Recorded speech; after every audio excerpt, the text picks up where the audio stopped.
Hello and welcome to Morning Devos with Pastor Ben. This morning we're going to be in Romans chapter 12, verses 1 and 2. And here's what the Bible says.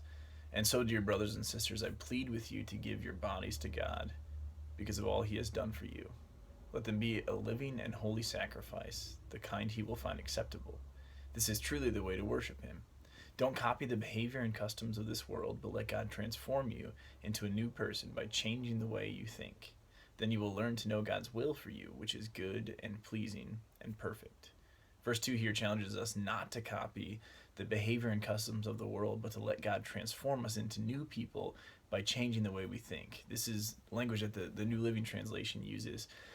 Other versions talk about not being conformed to the patterns of this world, but being transformed by the renewing of our minds and allowing God to do that. So when we think about this, the question is, what do the actions of our life communicate?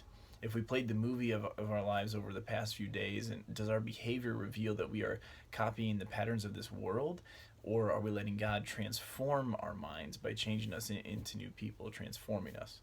I have to confess that I can get so consumed with the worries and the stresses of today that my life begins to look more concerned with the worries and cares of this world. It begins to copy this world more than being transformed by renewing my mind on the things of God. So today, our challenge is to let God transform us by the renewing of our minds.